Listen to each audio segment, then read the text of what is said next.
ustazah ya. Kak Rina, Umi ya, mudah-mudahan Umi dan Kak Rina boleh bersama dengan kita dan sahabat-sahabat yang lain di audio kuliah juga. Apa khabar? Alhamdulillah, kita baru nak mula ni sebenarnya. Baru nak intro. Alhamdulillah. Alhamdulillah Rabbil Alamin. Wassalatu wassalamu ala ashrafil anbiya wal mursalin wa ala alihi wa sahbihi ajma'in. Subhanaka la ilma lana illa ma 'allamtana innaka antal alimul hakim wa la hawla wa la quwwata illa billahil aliyyil azim.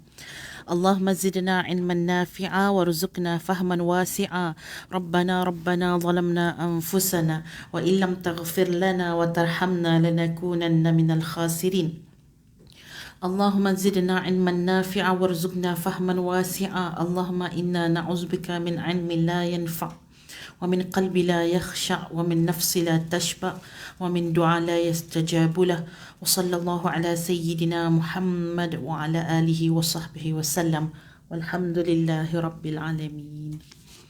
Alhamdulillah, syukur kepada Allah Subhanahu Wa Taala kita dapat bersama-sama pada hari ini untuk kita untuk saya ibu-ibu kelas muslimat kali kedua kan? Kali kedua dengan sahabat saya itu Ustazah Nur Iman, dan hari ini bersama dengan saya, dan saya pula kali pertama untuk kuliah muslimat hari Jumaat ni.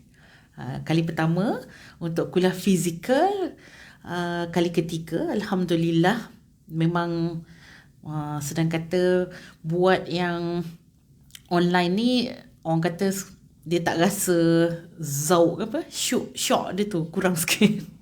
Tapi kita buat juga sebab memandangkan kepada halangan-halangan yang ada, alal aqal kita terus bersama dalam cara ataupun untuk kita bersama-sama memperingati pesanan-pesanan Allah Subhanahu Wa Taala dan pesan Nabi supaya kehidupan kita tak jauh daripada agama lah. Ya, itu matlamat kita kenapa kita dengar tazkirah. Walaupun tazkirah ni namanya kadang-kadang nama tazkirah, fadzakir, kan, mengingatkan, peringatan, yang mana kadang-kadang benda yang diingatkan di dalam tazkirah itu memang benda yang kita pernah tahu, benda yang kita pernah dengar, benda yang kita pernah amalkan, tapi dinamakan sebagai tazkirah kerana manusia itu sifatnya lupa. Manusia tu sifatnya ghaflah, lalai. Manusia tu sifatnya sentiasa perlu diberi peringatan supaya dia berada dalam keadaan yang ingat, keadaan yang berjaga-jaga. Dan itulah fungsi tazkirah, majlis ilmu yang kita sentiasa kalau boleh dalam kehidupan kita 40 hari tu jangan tinggal majlis ilmu. Kan, dalam majlis ilmu dia akan bawa balik hati kita. Kalau dah lalai, ingat balik dengan ayat Allah, ingat balik dengan pesanan Nabi. Tapi kalau lebih pada 40 hari, hati kita dah jadi kematu dah ibu-ibu. Kan, meletak tazkirah pun kan, pantul balik, dia dah jadi keras dah. Dan lebih jauh daripada itu, hati kita jadi mati. Dia bukan kerah lagi, mati habis dah. Seolah-olah macam insan tanpa hati. Sebab tu kita boleh tengok pada hari ni orang-orang yang dah tak ada hati perut. Orang Melayu kata lah, tak ada hati perut. Sampai hati dia buat macam tu kan. Anak dia buat macam tu. Sampai hati dia buat dekat binatang macam tu. Kenapa sampai hati dia? Sebab memang dia dah tak ada hati dah. Bukannya sampai lagi, tak ada hati dah. Ini punca sebab jauh daripada Allah. Dia tidak melazimi kehidupan dia dengan peringatan, dengan tazkirah, dengan agama.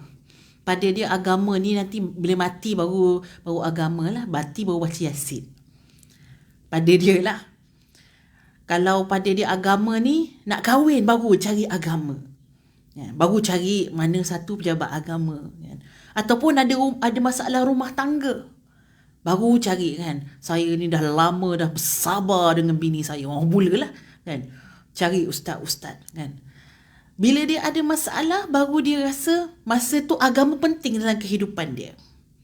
Tapi hakikatnya agama bukan perlu sewaktu kita bermasalah, tetapi agama perlu dalam setiap langkah kehidupan kita, setiap nafas kita, setiap gerak tangan kita, kaki kita, semua perlu kepada didikan dan bimbingan agama.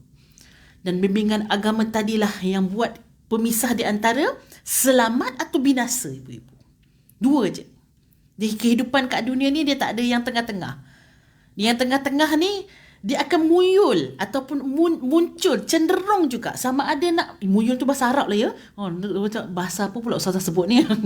Saya orang Jawa lah, tapi muyul tu bahasa Arab. Muyul maksudnya cenderung. Yamilu ila syai'.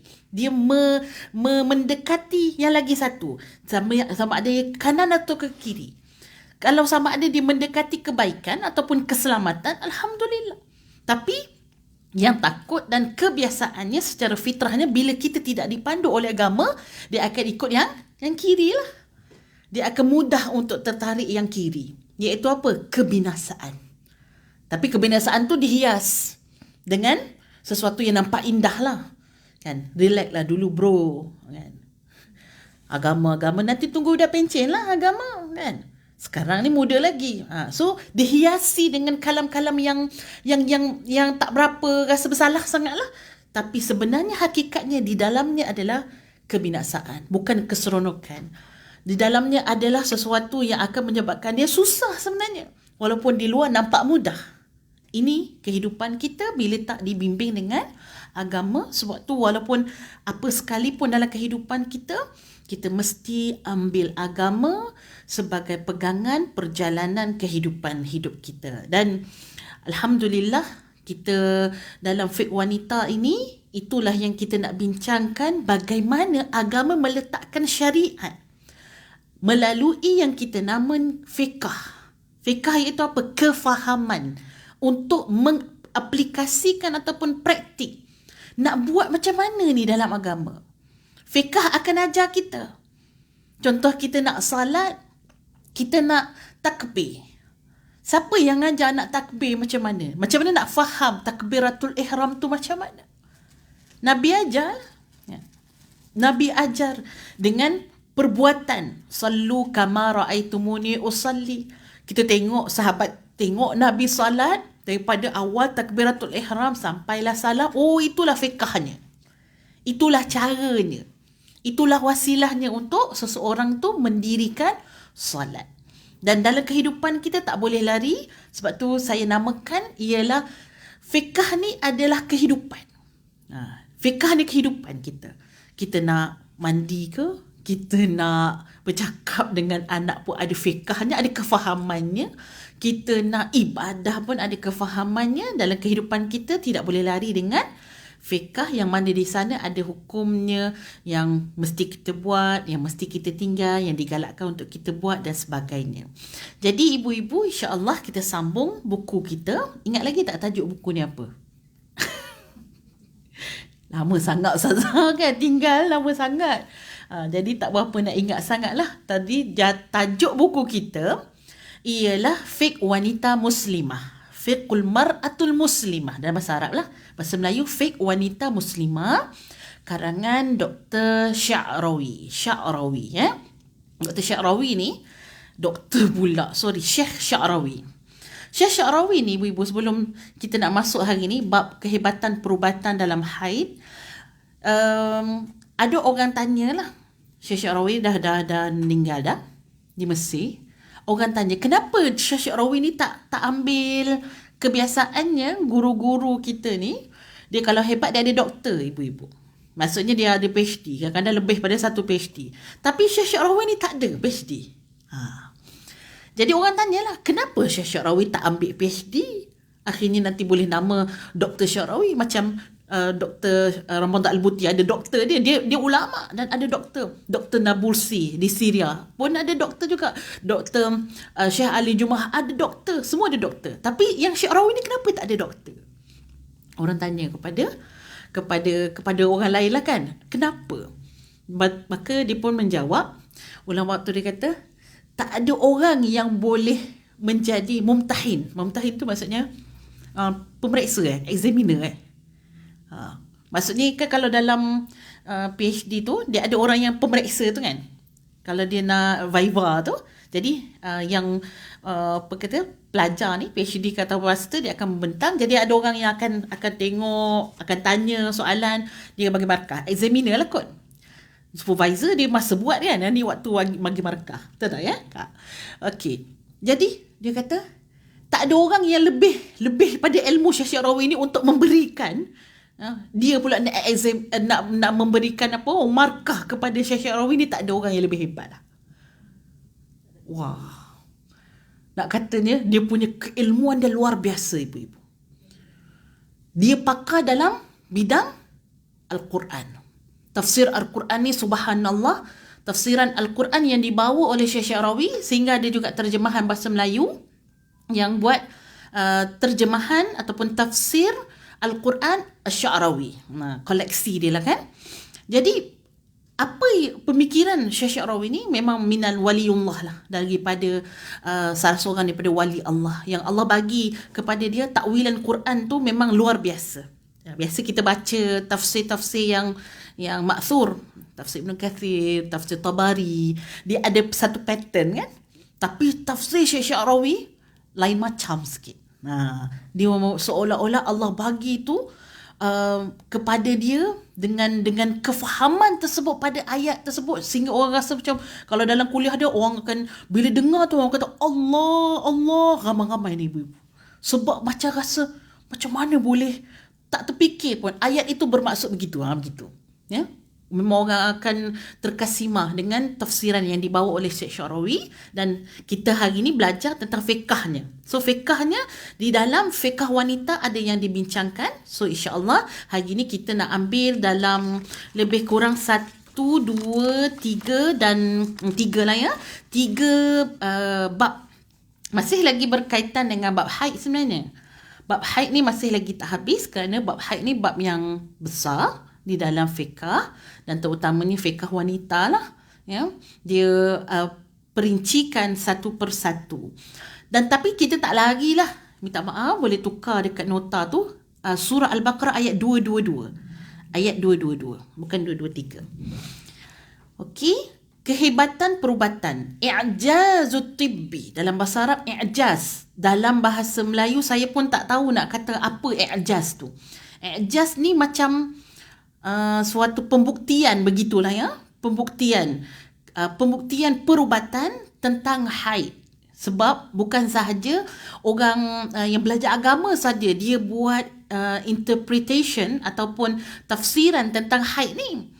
Orang belajar perubatan, dia kan belajar biologi, memang dia buatlah dia punya apa kita kata dari sudut di mana keadaannya, hormon, nama hormon apa dan sebagainya, kan mereka mengkaji bab tubuh badan manusia ni. Jadi bila kita melihat kepada apa yang dibincangkan oleh orang-orang perubatan ini berbanding dengan ulama, kadang-kadang ada perbezaan sikit kan. Perbezaan yang ini sudut pandang mereka. Yang ni sudut pandang orang kita kata ulama. Dan Syekh membawa kepada kita bahawa ayat Al-Quran tadi tu sudah cukup menerangkan tentang haid tersebut. Ayat 222 surah Al-Baqarah tu, dia dah fokus dah terang dah apakah hakikat haid. Apakah hakikat yang kita sebut darah kotor tadi tu, apa dia? Maka diberikan kepada kita satu persatu. Jadi ibu-ibu boleh tengok nanti ayat ini diterangkan satu persatu pada setiap potongan. Ayatnya berbunyi, A'udzubillahi minasyaitanirrajim. Wa yas'alunaka 'anil mahid. قل هو أذى فاعتزلوا النساء في المحيض ولا تقربوهن حتى يطهرن فإذا تطهرن فأتوهن من حيث أمركم الله إن الله يحب التوابين ويحب المتطهرين. Sadaqallahul Azim. Kita akan tengok satu persatu potongan-potongan tu pada setiap ayat ini, yang mana Syekh kata bila kita tengok pada setiap ayat ini sudah membawa hukum. Bagi siapa? Bagi orang yang wa'i, bagi orang yang sensitif, bagi orang yang dia ada hati yang kita kata bila sebut ayat Al-Quran, dia akan nak tahu apa yang Allah suruh kita buat dengan ayat tu. Sebab Al-Quran ni ibu-ibu, Al-Quran ni sahabat-sahabat di audio kuliah dan juga di page saya, Al-Quran ni dia adalah bicara Allah, betul tak? Dia bukannya suatu cerita. Dia memang ada cerita di dalam dia, tetapi dia adalah bicara Allah melalui cerita tersebut. Bicara Allah melalui hukum tersebut. Dekat dalam Al-Quran ada macam-macam ayat. Ada ayat berkaitan dengan kisah. Kisasul Quran. Kisah Quran. Kisah Quran pun ada dia apa kita kata jenis-jenis dia. Kisah Quran yang berkaitan dengan kisah kisah apa? Nabi lah. Kisah Nabi lah paling banyak dah. Buat sikit-sikit kita baca ada nama Nabi Musa, betul tak? Baca sikit ada nama Bani Israel. Baca sikit ada nama Nabi Adam, ya Adam. Dalam kisah Quran ada kisah Nabi. Dalam kisah Quran ada kisah orang saleh. Macam Luqmanul Hakim, kisah orang saleh. Dalam Al-Quran, hari Jumaat kita baca surah Al-Kahfi, ada kisah Ashabul Kahfi. Dia bukan Nabi tapi dia kisah orang saleh. Dalam Al-Quran ada juga kisah orang taleh. Saleh dia lawan dia taleh. Bukan toleh tu ya. Itu toleh lain. Toleh maksudnya orang buruk. Contoh seperti kisah Fir'aun, kisah Namrud, kisah Uzair, kisah Uzair.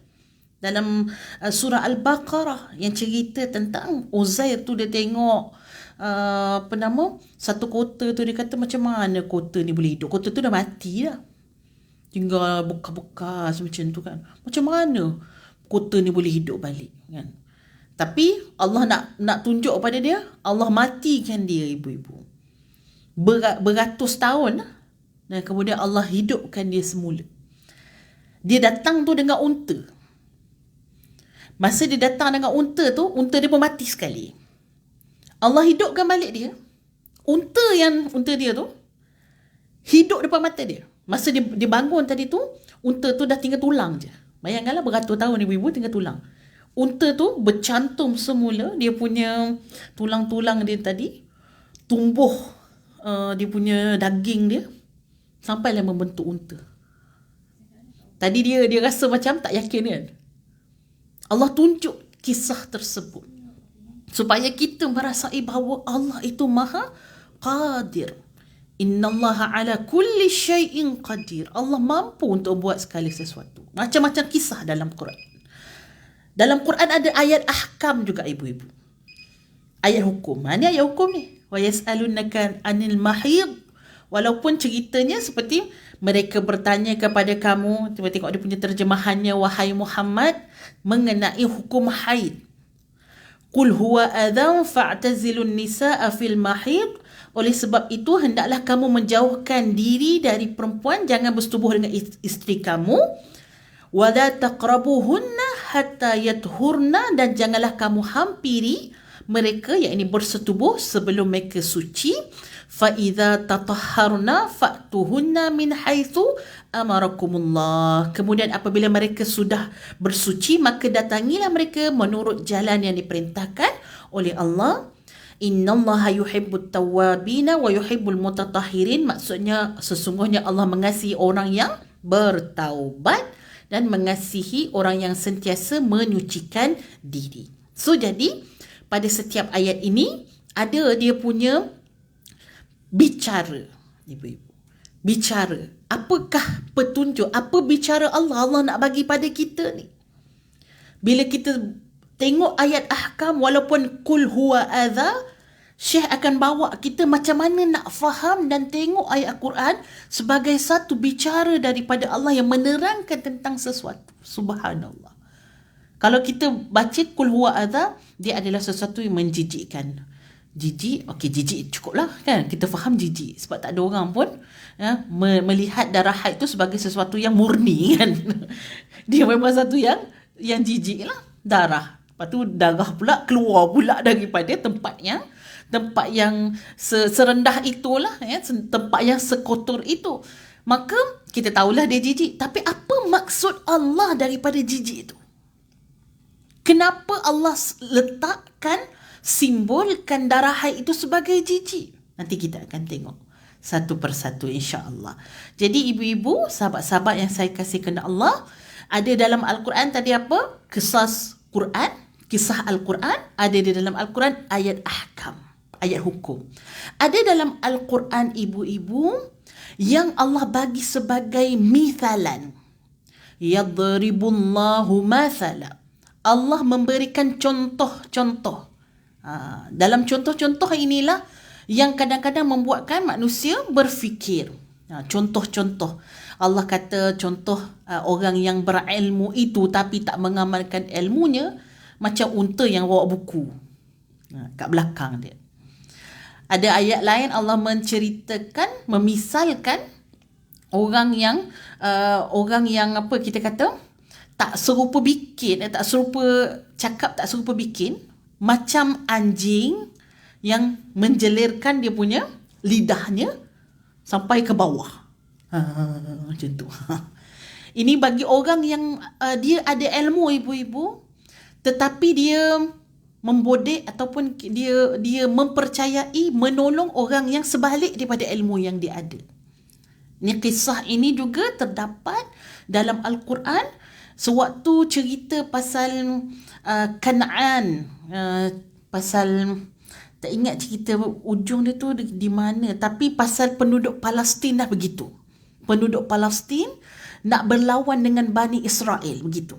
Kanaan ini dia duduk dekat Palestin, penduduk Palestin. Tapi Bani Israel ini dia nak masuk ke kota Palestin. Jadi lelaki tadi ni, dia ni orang yang mustajab doa dia. Doa dia mustajab ibu-ibu. Jadi bila dia doa mustajab, orang Kanaan ini kalau ikut janji Allah kata orang Palestin ini, orang Bani Israel masuk je ke bumi Palestin, dia akan menang. Pasti dia akan menang. Sebab apa? Dia nak lawan itu dengan orang Kanaan. Kanaan ni orang ni badan besar. Penduduk asal Palestin ni namanya Kanaanin. Badan dia orang besar-besar. Nak lawan tu memang kalau tengok tu rasa macam memang tak menang lah kita begitu. Tapi Allah dah bagi perjanjian. Mereka akan menang. Kalau Bani Israel nak lawan dengan penduduk Palestin. Maka mereka pun orang Kanaan ni dia mencari. Di kalangan Bani Israel ini siapa yang alim, yang doanya mustajab, dia guna ibu-ibu kekuatan orang ni untuk doa supaya orang Bani Israel kalah dan penduduk Palestin menang. Maka orang ni tadi dia buat kerja tu lah. Tu yang Allah ibaratkan dia sebagai seorang yang macam anjing ibu-ibu. Dia punya perumpamaan pun dah buruk dah. Dan bukan itu saja, ditambah pula anjing yang lidahnya sentiasa macam tu. Dan itulah yang berlaku kepada lelaki tadi, yang mana Allah bagi contoh-contoh dalam Quran supaya apa? Manusia ni rasa macam, weh, buruknya misal tu, macam itulah kamu nak jadi situ ke? Ataupun misal-misal yang baik. Misal-misal yang baik, contohnya syurga itu mengalir di dalamnya sungai-sungai. Sebagai contoh yang kita boleh bayangkan depan mata kita. Hakikat sungai kat syurga bukan macam sungai Kelang, betul tak? Lagi-lagi jauh lagi sungai apa? Sungai Kimchi nama dia. Kimchi pula jadinya. Macam lapar je. Sungai Kim lagi jauh lah kan. Maksudnya nak kata kalau sungai kat syurga tu dengan air arak, sungai arak yang minum pun tak mabuk. Sungai itu yang dipenuhi dengan air seperti air susu. Mesti tak samalah dengan kat dunia. Tapi Allah bagi tamsilan. Sungai sebab apa? Manusia boleh tengok sungai. So manusia boleh bayang Macam mana indahnya duduk dekat tepi sungai, dekat syurga lebih lagi. Itu tak terbayang pun pada mata kita. Itu pecahan-pecahan lah. Ada lagi dalam ayat Al-Quran, pecahan mabadi'ul ammah, iaitu kaedah-kaedah umum. Pada kaedah-kaedah umum itu, ada benda yang Allah nak bagi tahu kepada kita, yang kalau kita guna benda tu ibu-ibu, insya-Allah kita selamatlah. Ada satu kaedah tu dalam mabadi'ul ammah, kaedah umum. Nama dia apa? Kaedah itu ialah afallahu ma salaf, iaitu Allah memaafkan apa yang telah lalu. Macam mana nak faham Allah telah memaafkan apa yang telah lalu? Banyak kita boleh bicarakan. Contohnya, kalau orang tu bertaubat. Orang tu dah bertaubat, kita duk sebut lagi pasal dosa silam dia. Ini tak sama dengan kaedah yang Allah sebut dalam Quran. Allah kata kalau orang tu dah bertaubat, Allah afa, iaitu Allah telah maafkan dosa-dosa yang telah lalu. Sebab apa? Sebab dia dah bertaubat.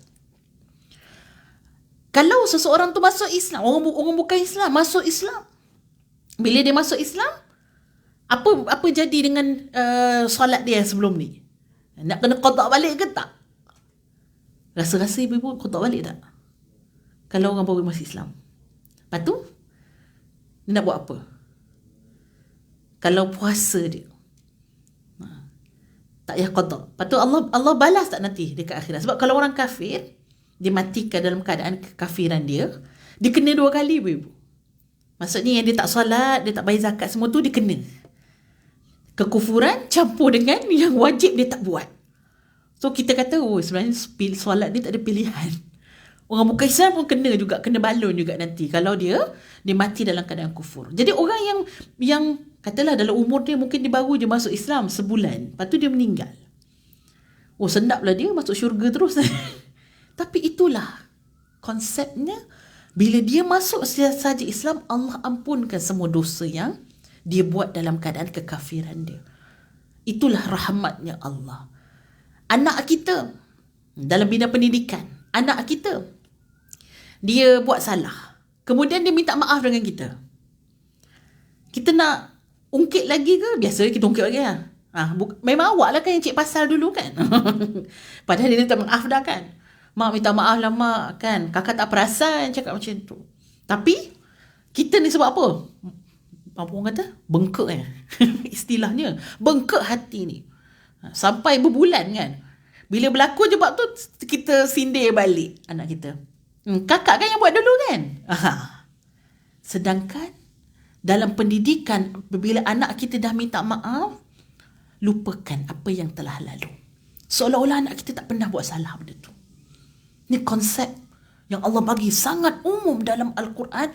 Dia satu ayat tapi dia boleh pakai untuk pendidikan, dia boleh pakai untuk orang yang baru masuk Islam, dia boleh pakai untuk taubat, dia boleh pakai untuk dalam organisasi kalau dah ada orang yang dia buat kesalahan. Sebab manusia ni memanglah sentiasa buat salah, betul tak ibu-ibu? Manusia ni sentiasa salah. Tapi ada satu organisasi, dia tak macam tu. Kalau orang tu dia dah sekali buat salah, dia masuk kerja, kan, masuk kerja, maklumlah baru masuk, tak tahu tu tak tahu ni. Bila dia buat salah sekali, bos dia akan cop dia ni memang orang yang suka buat salah. Sampai bila-bila pun dia tak pernah dapat APC, ibu-ibu. Walaupun dia dah perform. Sebab apa? Dia pernah buat salah dulu masa dia masuk. Apa kegilanya? Logik akal tak manusia tak buat salah? Kau malaikat ke? Maka konsep ini tidak dipakai di dalam kehidupan. Maka manusia akan jadi berat sebelah. Manusia akan jadi tidak memberikan keadilan kepada orang yang telah bertaubat. Allah pun boleh ampunkan orang yang bertaubat. Dosa dengan Allah ni besar ni, dosa dengan Allah. Allah bagi kita nikmat, patut kita buat dosa dengan Allah. Tapi Allah bagi keampunan. Sebab apa? Rahmat Allah pada kita. Tapi kita sebagai ketua, kita tak praktik pun dengan afallahu amma salaf. Apa yang setelah lalu, ampunkanlah, berilah kemaafan. Tapi kita cop dia sebagai orang yang dia ni memang lawan toke, macam itulah kan. Dia ni memang suka lawan peraturan dan sebagainya disebabkan sekali buat salah. Jadi itulah yang kita sebut ya, dalam ayat Quran ni dia ada macam-macam, tapi Bentuknya 222 ini ialah tentang hukum sebenarnya yang nak dibagi tahu kepada kita. Baik, kita ambil potongan yang pertama. Darah haid itu satu benda yang menjijikkan dan mendatangkan mudarat. Qul huwa adha. Ayat yang berkaitan dengan qul huwa adha yang first kali tu. Kalau kita baca wa yas'alunaka 'anil mahid, itu pembukaannya, mereka bertanya kepada kamu, kamu, iaitu Nabi Muhammad, tentang apa? Tentang darah al-mahid. Ketika kita membaca potongan ini, telah terbina di atasnya hukum buat sesiapa yang beriman dengan hukum-hukum. Ini maksudnya kalau orang tu dia cakna pada hukum, dia tengok ayat ni, dia nampak dah apa Allah nak cakap pasal haid ni. Tidak perlu dibincangkan permasalahannya, walaupun pihak kedokteran ataupun perubatan telah membuat tafsiran dan takwilan dan sebab-sebab. Ni kata Syekh Sya'rawi. Kalau tengok kepada pentafsiran ataupun kita kata bagaimana mereka kata datangnya haid ini, macam-macam lah kan. Telur keluar kan, lepas tu hormon lah, macam-macam lah hormon progesterone, estrogen dan sebagainya. Jadi dalam Al-Quran, bila sebut ayat tersebut, dia sudah sangat jelas kepada kita apa yang dimaksudkan. Saya ambil dahulu pada perkataan bawah. Kita selang dulu yang dalam masa darah haid itu, kita biar dulu. Kita masuk kepada kami mesti menyediakan. Okey? Kami tu kita lah patutnya. Okey? Kita mesti menyediakan akal kita kerana kita menemui hukum pada perkataan adha. Adha ni apa ibu-ibu? Dalam bahasa pendeknya. Adha ini adalah apa kak? Ini kan. Adha itu ialah kotoran. Jijik. Sesuatu yang jijik ataupun sesuatu yang kotor. Adha. Okay. So kita kena faham tu dulu. Dalam perkataan kotor tadi, ibu-ibu, sahabat-sahabat di audio kuliah dan juga di page saya, terima kasih kepada yang menonton. Boleh tekan butang share. Boleh tag kawan-kawan. InsyaAllah kita nak bincang hari ini berkaitan dengan macam mana masdar ataupun sumber yang mengatakan haid itu, apakah hukumnya. Kita tengok daripada perkataan qul huwa adha, alif, dhal, ya. Ya maksurah tu. Qul huwa adha, apabila sebut dia adalah satu kotoran, maka iaitu ada bahaya yang akan datang bersama dengan hukum ini. Maksudnya, kalau benda itu, contohnya lah kita tengok dalam ayat Arab. Dalam ayat Arab, innamal khamru wal maisir, sampai ujung wal azlab wal ansab, ayatnya apa? Allah sebut rijsum min amali syaitan. Ingat kan? Ayat berkaitan dengan hukum Arab, menilik nasib, berjudi, apa lagi? Berdiri maisir, semua sekali lah tu. Yang itu hukumnya apa? Yang kita tahu hukumnya apa ibu-ibu? Harus ke haram? Ni H juga ni. Harus ke haram? Tak berani pula nak jawab. Arak. Haram lah. Dia bila sebab dia dah campur dengan benda nasi tu jadi macam, ni nasi haram ke? Dia jadi sama ibu-ibu. Okey ke? Ke saya punya takut ada orang solat ke? Takut mengganggu ke? Boleh Ke nak matikan ni? Dah berdoa baik. Okey, Alhamdulillah. Alhamdulillah pula ya. Tak maaf lah ya. Baik. So, arak, berjudi, menilik nasib, dia adalah haram. Tapi sebelum Allah nak cakap fajtanibu tu, Allah sebut dia sebagai rijsum min amali syaitan. Allah sebutkan dia sebagai najis daripada syaitan. Najis tu benda murni ke benda yang kalau kita ambil ada mudarat? Yang ada mudarat lah kan? Nampak tak? Jadi sama macam ni. Sebelum nak kata daripada perbuatan tu dia dia boleh buat ke, kita boleh buat ke, ataupun kita tak boleh buat. Allah bentukkan dia, simbolkan dia sebagai sesuatu yang jijik, sebagai sesuatu yang najis.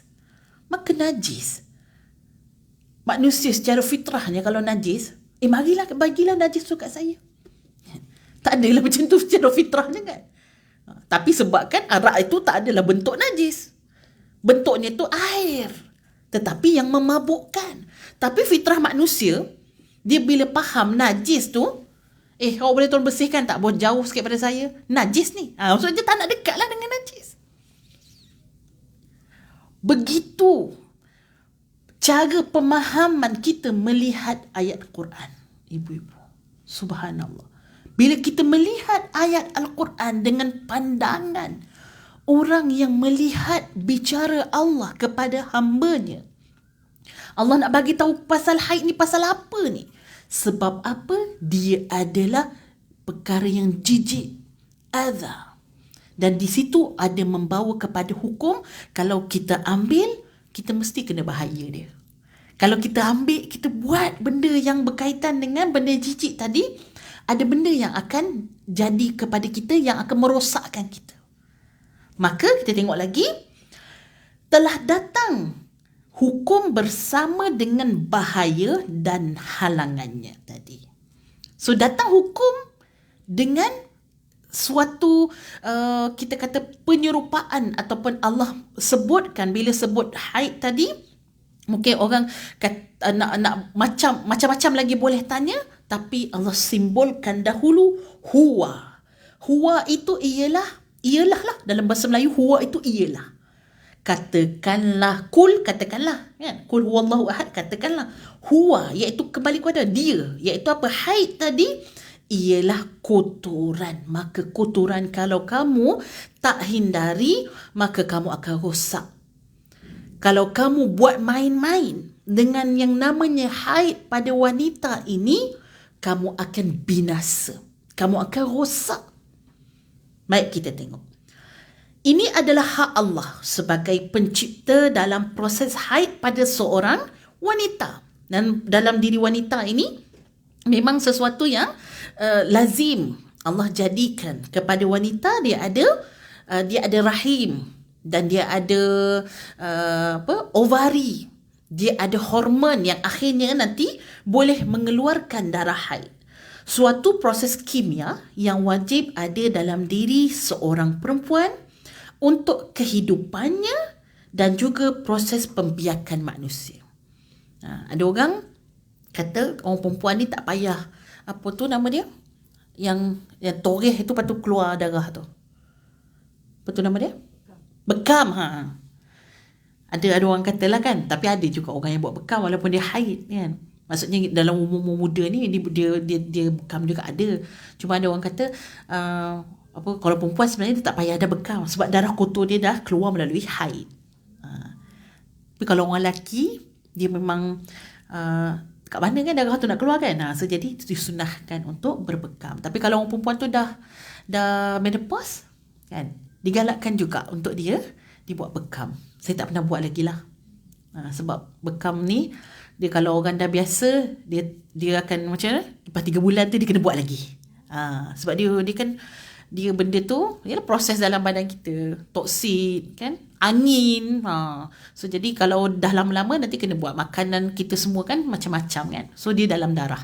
So jadi hebat tak hebat Allah bagi orang perempuan tu pembersihan tu secara semula jadilah.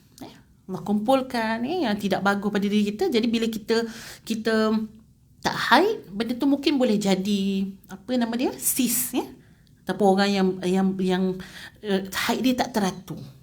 Tapi tengok rupanya dah benda tu tak keluar, maka dia jadi rosak ya di dalam rahim dia. Tapi kalau orang tu memang dia tak ada haid, tak ada masalah lah. Tapi kalau hormon tu ada, tak keluar benda tu, memang badan pun rasa tak selesa kan, badan pun rasa sakit-sakit badan. Tapi bila haid, lega dah, bersih dah ya. Baik. Dan juga untuk pembiakan manusia. Macam mana orang perempuan nak melahirkan anak kalau tidak ada proses tersebut ya? Tidak ada proses ya, yang akhirnya nanti boleh berlaku. Di situlah kilang kilang lah. Macam tak sedap pula kata kilang Tapi ramai kan orang kata kan, saya dah tutup kilang dah. Dia ada kilang kan. So jadi itulah tempatnya untuk seorang itu menghasilkan anak, zuriat, generasi manusia dengan adanya haid pada wanita. Okey, jadi perintahnya apa? Diperintahkan, sahabat-sahabat kita yang belakang pun dah dapat dah dapat. Okey, baik, alhamdulillah. Diperintahkan kepada lelaki untuk menjauhi wanita dalam keadaan haid. Okey. Tengok masa sikit 1:45. Yang ni yang betul kan? Ke mana? Semua tiga-tiga lain. Yang ni kita ikut yang ni. Okey. So ada lagi 15 minit lagi. Ini kerana haid itu adalah jijik. Tetapi adakah darah haid itu bahaya untuk lelaki ataupun bahaya untuk perempuan? So dah jelas dah. Apa perintahnya? Perintahnya bila darah haid tadi tu bahaya, kamu jangan dekati isteri. Itu perintahnya. Orang lelaki jangan bersetubuh dengan isteri dalam keadaan isteri haid. Nanti kamu akan bahaya. Baik. Persoalan seterusnya, adakah darah haid itu bahaya untuk orang lelaki ataupun untuk orang perempuan? Rasa-rasa jawapannya apa? Ibu-ibu rasalah sekiranya dia bersetubuh lelaki dengan perempuan waktu haid, bahaya jatuh pada siapa? Lelaki ke perempuan? Sebulat suara fatwa hari ni. Tak apa. Ini pandangan kita kan. Sebab kalau kita pun fikir, orang lelaki lah kot. Sebab haid tu memang ada pada kita kan. So, orang lelaki lah sebab dia yang mendatang. Baik, kita tengok dalam perbicaraan. Tengok macam mana Syekh Syarawi bawa kita. Dia bawa kita, dia kata sesungguhnya jawapannya. Minta maaf banyak sangat typo. Tapi boleh faham Kena apa? Tak sempat nak edit pun tadi. Sempat type je. Sesungguhnya jawapannya adalah darah itu berbahaya kepada kedua-dua lelaki dan perempuan. Ni jawapannya. So bukan orang lelaki saja yang terkena azab tadi. Yang terkena benda yang menjijikkan ataupun kesakitan, bahaya atas sebab azab tadi. Tapi lelaki dan perempuan. Ini adalah kerana kalimah azab adalah mutlak. Mutlak tu maksud umum ibu-ibu. Mutlak tu umum. Tidak terhad kepada maksud lelaki ataupun perempuan. Dia tidak ada pengkhususan yang mudarat kepada yang mendatang sahaja, tapi bukan yang empunya darah haid ataupun kita saja, bukan kepada dia. Tidak, dia umum. Sesungguhnya haid memberikan kekotoran kepada lelaki di tempat yang sensitif, iaitu tempat turunnya air mani. Apabila tiba mikrobakteria pada lelaki itu, dia akan ditimpa penyakit yang bahaya. Dia sebut begini. Pada darah haid tersebut, dia ada bakteria yang mati. Bakteria tu dia ada tapi dia mati. Tapi apabila, so dia pun keluar lah kan. Darah haid tu pun keluar. Bila orang lelaki, dia bersetubuh dengan isteri sewaktu, orang kata muballal bil haid, sewaktu itu penuh dengan darah haid, maka tempat ataupun kemaluan lelaki tadi akan mengeluarkan cecair ataupun rembesan, sama ada mani ataupun mazi. Dan dia akan menyebabkan bakteria itu aktif. Bakteria tadi ada, tapi bakteria tadi tu aktif. Sebab tu kita kalau darah haid kita basuh-basuh je lah, kita tak ada pun sakit kan. Tapi bila berlaku berlaku ada rembesan air daripada kemaluan lelaki, maka di situ dia akan menyebabkan bakteria yang mati tadi hidup. Bakteria tadi tu akan aktif. Subhanallah. Haid adalah darah yang mengandungi bakteria tidak hidup. Maka apabila vagina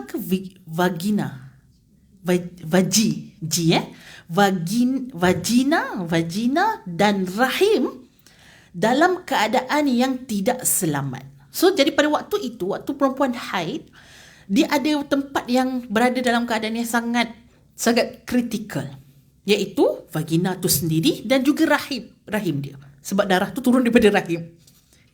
Darah tu bukan dia keluar daripada pangkal rahim, dia daripada dalam rahim, dinding rahim.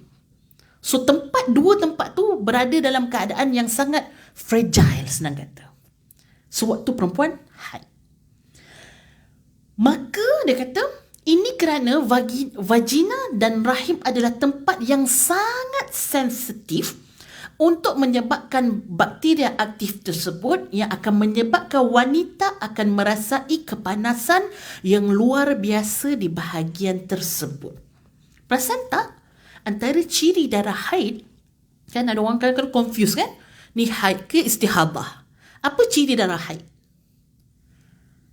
Keluarnya adalah panas. Kita tak perasan kena haid dulu kot baru perasan. Lupalah Ustazah, tak ingat lah panas ke tak panas. Dia kalau perasan betul-betul, waktu keluar darah haid itu adalah tanda nak beza istihadah ke haid. Kalau haid istihadah dia keluar, dia tak panas. Dia keluar kita tak rasa pun. Tapi haid tu dia keluar, dia rasa. Itu dia punya tanda dia sedang dalam situasi yang sangat-sangat fragile, sangat-sangat tidak selamat pada vagina kita dan pada rahim. Okey? Baik. Manakala bagi lelaki yang menyetubuhi isterinya pada waktu haid, keadaan tu tak selamat, tiba-tiba datang pula benda Allah. Benda Allah pula. Datang pula benda lain. Dia dalam keadaan yang orang kata zon merah ya. Zon merah. Datang pula benda lain. Maka haid tadi akan menyebabkan isteri berada dalam keadaan sakit dalam kekuatan dan jasadnya. Isteri tak boleh nak tampung kesakitan tersebut. Oleh itu Allah memberikan pengecualian kepada wanita untuk tidak berpuasa dan juga tidak salat pada keadaan dia datang haid. Pengecualian tadi tersebut kerana apa? Memang berlaku keadaan perempuan tak selesa waktu haid. Memang berlaku keadaan perempuan akan sakit sebahagian daripada badan dia sewaktu haid. Maka macam mana dia nak hidup kehidupan seperti biasa, solat, puasa, dan Allah memberikan pengecualian tadi disebabkan keadaan-keadaan wanita. Keadaan wanita yang merasa penat dan susah. Susahlah ibu-ibu kan. Takkan nak pakai daripada pagi sampai ke malam. Nak bersihkan. Kalau tak bersih lama, nanti dia boleh jadi gatal. Betul tak?